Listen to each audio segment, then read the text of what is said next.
Hello and welcome to Explore Your Enthusiasm episode 158 with me, Swiger. Today we're doing something different. I'm answering your questions. I posted a post on Instagram. I'm at Swiger on Instagram, and I asked for your questions, and today I'm going to answer all of your questions. And in fact, I got so many, I decided to break it up into 2 episodes. So this episode and the next episode will be a Q&A, and the kind of things we're going to cover are like, how do you get back to work after a downturn, like an illness? What do you do about vacation mode on Etsy? A lot of questions about starting out and preventing burnout, and also how to pass on your job to like your children, and also how to grow your mailing list organically. We're going to cover all of that in the next 2 episodes, so let's get right into it. By the way, if you want to ask your question, be sure you're following me on Instagram. I'm at Swiger. I'm going to do more of these, and if you're following me there and you turn on your notifications, you will see that I live stream a lot of these podcast recordings on Instagram stories. So if you want to watch it first before anybody else and ask your questions as I'm recording live, you can see that on Instagram stories. So to start us out, Amy asked, I'd like to get some advice on retrenching after a downturn, in her case due to illness/biz neglect. So I was thinking about this, and I realized that I actually talked about this on the podcast. It's called How to Get Back to Work After a Break, and it's episode 135. You can find it at taraswiger.com/podcast135. And in it, what I talk about is getting clear on your big picture. What are you doing in your business? Now, I think in Amy's case, she doesn't just want to get back to work after going away from work, but she also wants to like kickstart her growth so that she's seeing some momentum. So what I would suggest is, first, remember your big picture. Get focused on where you want to go, big picture, but then also in the next 6 months or year, and then even smaller in the next 1 to 3 months. Because if you've taken time off, whether you meant to, or maybe you I know one of our listeners is moving countries. So whether it's for a move or it's for a sickness or whatever it's for, that you had to take time off from, whether you planned it or you didn't plan it, really take a minute to see, have things changed in my business and what I want out of my business, and what am I looking to create in the long term, and then right now, what do I want to focus on right now? I think it's really important to start out by getting not just the big picture in mind, but also then where am I putting my focus? So it sounds like, Amy, that you want to put your focus on growth, to get everything kick-started again after taking some time off. So I would look at the different areas of your business. What area do you want to focus on for growth? Because I know Amy has many areas of her business, and knowing which one needs your attention or wants your attention or where you want to put your focus is going to help you. And then, look at the basics. So do you need to find new customers, or do you need to make sure you're communicating more clearly with your current customers? So if you've taken some time off, it might be that you took time off of talking to your customers. So get back into it, whether it's regular Instagram postings or it's email messages, or maybe you didn't miss any of that, but maybe your sales just went down because you weren't spending as much time in your business. So get back into it, look for what area you want to improve, and then focus on that area. I hope that helps, and I hope you're feeling better, Amy. The next question is kind of related to the same thing. So B. Castile, I think is how you say it, says, when I go on vacation, do I need to put my Etsy shop on vacation too? I feel like I lose momentum when I do that, since people can't see my favorite items. So that people can't see or favorite my items. So I did want to tell you this before we get into this. I meant to say this at the beginning. All of these question askers are linked in the show notes, which you'll find at taraswiger.com/podcast158. So you'll find their name and their question at taraswiger.com/podcast158. So Brenda, when you go on vacation, do you need to put your Etsy shop on vacation? The general answer is no. You do not need to put it on vacation. Especially if you're going to be able to maintain whatever you promise in your shipping. You might, if you only, so towards the end of my Etsy shop, I only ever shipped once a week. And still, in my current shop, if you buy a book, I ship once a week. So say that in your shipping. And if that's what you've been doing and you can maintain that even when you're gone, like if you take just 5 days, or even 7 days off, you can ship right before you leave and right when you come back. You don't have to put your shop on vacation. The reasons you would need to put your shop on vacation is if you can't ship when you say you're going to ship in your shipping policies, or if your shop gets a lot of questions and comments. If you get new questions every day and you're not going to be answering them, then you need to let people know that. But I think you can change up your shipping policy. You can make an announcement in the top part, the announcement of your shop, and say, I'm going to be out of town. I will ship again on this date, and still leave your shop open. I've seen a lot of shops do that. I've bought from shops that are currently, the person is out of town, but the shop isn't on vacation. So yeah, you don't have to put it on vacation, but you can if you want to. I do think you're right that your shop loses momentum while it's on vacation mode. So that's something to consider. So one creative cat asks, what do you do when you feel discouraged? I know my business is still brand new, but I felt I started running too fast and I'm losing my breath. Oh dear. Okay, so it sounds like you kind of have two different questions here. So one is, what do you do when you feel discouraged? And then another is that your business is brand new and you started running too fast, now you're losing your breath. Now, I'm making the distinction because there's something important here. Let's go to the second thing you said. Your business is still brand new. You say, I know my business is still brand new, but I felt I started running too fast. So what I think you're saying, this is just guessing, is that you have high expectations of where your business is, and you're reminding yourself that you just started and it's just brand new, and you're taking a lot of action and you're doing a lot of stuff, and you're flustered or frustrated because you're not seeing the results. Now, I'm making all of these guesses because this is what I see so often with people. They're starting their business, they're just taking the first actions, but they're flustered because they're not seeing immediate results from those actions. And what I can tell you from working with a lot of businesses is you have to take consistent action over time in order to see results. So, if you're still brand new and you're not seeing results, it's okay. It's not a sign that anything is wrong. You need to keep taking that action. What you need to do, though, is find a pace that you can keep up consistently. So in the beginning, we often have to do a bunch of things to get started that you don't ever have to do again. So that's okay. That can be done in a big burst. I know whenever I start a new business or a project, I will work way too late and I'll work on weekends and I'll spend all of my time thinking about it, but that's the initial startup phase. So recognize that that's a specific phase you may have been in and now you're moving out of, and now you're moving into taking the regular consistent action that will create results. And when you're in that, you need to find a pace that you can keep up with and find a way to work it into your life so you can stay consistent, so you can start to see those results. So just because you got started really fast and really hardcore, it doesn't mean you can keep that up forever, because often we can't, because a life comes in and we have to deal with other stuff. And B, just because you did a bunch of stuff doesn't mean you're immediately going to see results. So you have to focus on the things that matter.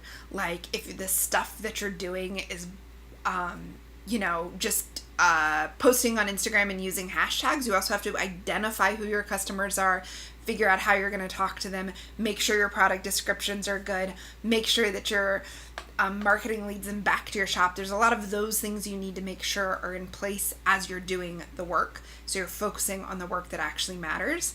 And then you need to find a pace and stay consistent. So that, I think, is maybe why you're feeling discouraged based on what you said. But you actually asked the question, what do you do when you feel discouraged? This is a really good question. It depends on what's discouraging me, and here are a couple things that I do and that I recommend to the people I work with. The first one is to make a list of everything you've done. So if you're feeling discouraged because you haven't seen results, I want you to list everything that you've done towards seeing results.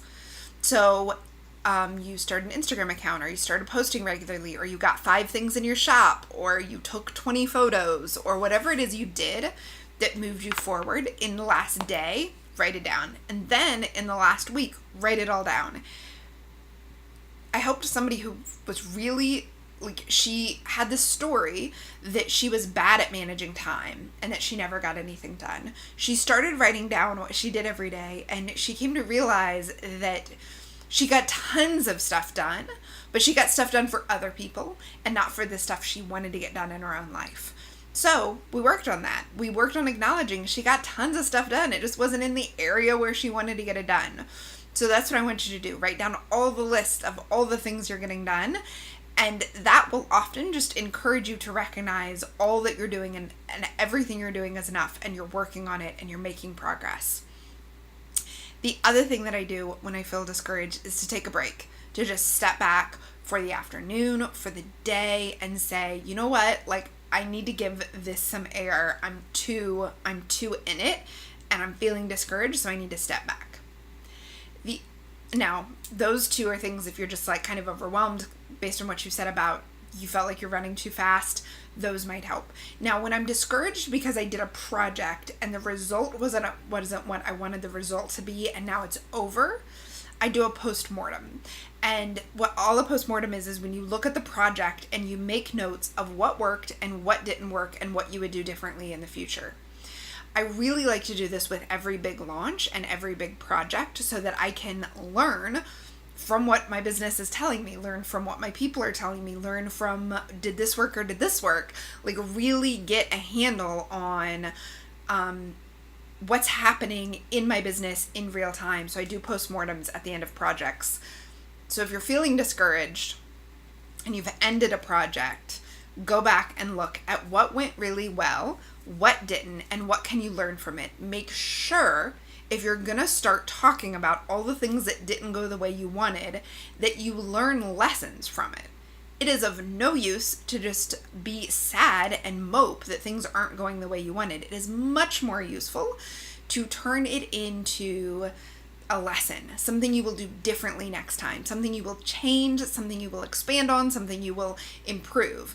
And this isn't just big projects. This can be something like a craft show. This can be something like you had your first conversation with somebody where you're selling something.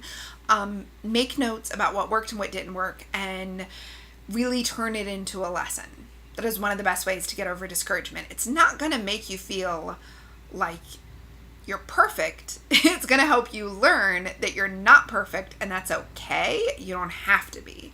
You're really, really okay, even with not being perfect.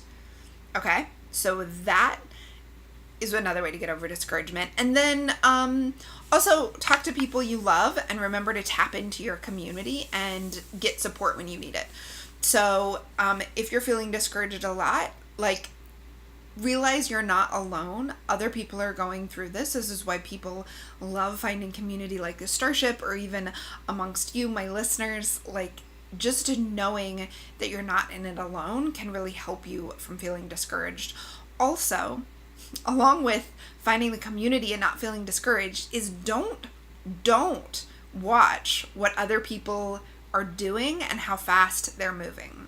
Do not compare your progress to anybody else's, because your business is unique, you're unique, your home situation is unique, your responsibilities are unique. It is not comparable. And if you are feeling bad about what you are getting done and the amount of time you're getting it done, stop comparing yourself. That's going to help you feel less discouraged. Harder to do than to say, I know, but that will help. So the next question is by I have no idea how to say this name. I will link it in the show notes. Beatsgram, maybe? Okay. When starting out, what helps to fit family, because she's a single mom of a 12-year-old boy, part-time job, chores, and your business into your day and your week, and still have time for self-care, hobbies, friends? Here's the thing, girl. You are doing a lot. The fact that you are a single mom, the fact that you're working and you're building a business, and of course you're still running your household, that is a lot. So first of all, acknowledge all that you're doing. That is just like so key to giving yourself permission to move forward at the pace you're going to move forward. With that in mind, the best thing I can tell you is to set working hours for your business. So I like to chunk things in chunks. So I have recording day when I'm recording this. I have a client who has like days she does dishes, days she does laundry, days she does sweeping or whatever. I really just tend to chunk housework in like an hour or two after work, where you could still be talking to your kid, helping him with his homework, making dinner. I kind of do it then. But basically putting boundaries around time and setting time aside for certain things. So if you're working a part-time job, in the hours that you're not working your part-time job, that are hours where you are productive and or your kid is in school, those are the boundaries of your workday. Do not let chores and family life and social life come into those hours. So what a lot of moms who do traditional schooling do is the hours when their kids are in school, that they're not working somewhere else, they work on their business. And that's their hours. And when their kid comes home, their business stops. That's what I recommend. And then maybe self-care is in the morning, maybe it's in the evening after he goes to bed, maybe, because he's 12, he wants to play video games or watch TV or hang out with his friends, and then you do self-care then. But it's really important to not let your business seep into all of your time and not let all of your time seep into your business. When I talk to people who are frustrated about their time, it's usually one of those two things. Either they're agreeing to run errands for a friend when it's their working hours, or their working hours are going all the time. Now, another friend, Abby Glassenberg of the While She Naps podcast, she does work stuff in little chunks, like when her kid is in the bath. So her work time is in her home life, but she's got triggers, like my kid does this, so I do this, or my kid is here, so I'm doing this. If you're homeschooling, your situation is a little different because your kid isn't leaving the house necessarily. So what the homeschooling moms I work with do is they have specific hours that they work, and their kid works on their homework unsupervised while they work on their business. Or maybe they're in the same room together, like mom's on the computer and the kid is homeschooling next to him and they're answering questions. Obviously, when it comes to being a mom, this is really dependent on the age and the independence of your kid. So you're going to need to find the way that works for you, but don't let yourself believe that because you're homeschooling or your kids are young or something that you can't do it. But I do want to encourage you that a lot of the people who you see that are doing it with young kids, they have help. They have daycare, they have somebody who comes into their house, they have babysitting, they have family. Everybody that I've talked to who's moving fast in their business is working on it when they are not in the middle of parenting, like in the actual moment of parenting, right? They have somewhere else that their child is, or someone else who is responsible for their child while they are working. So I just want to say that because I've had so many moms say, I feel like I can't talk about this publicly, but my business wouldn't grow if my kid didn't go to daycare, or my business wouldn't grow if I didn't have, an older kid watching them for these hours or something like that. So I don't have kids, so I'm not speaking from personal experience, just all of the many, many conversations I've had with makers and artists who are mothers know that this is a challenge, but boundaries help, and having time that is quiet, that you can work on your thing and you don't do other family stuff. So when it is your quiet time to work, don't go do the dishes. So I'm going to answer all the rest of the questions that came in from Instagram in next week's episode. I just want to thank you for your questions and thank you for listening. I love to get your questions. You can email them at any time. If you enjoyed this episode, leave a review on iTunes or share it with your friends and tell me what you thought about it. Thank you so much. And you can find the show notes and links to everybody's Instagram at taraswiger.com/podcast158. Thank you, and I'll see you again next week.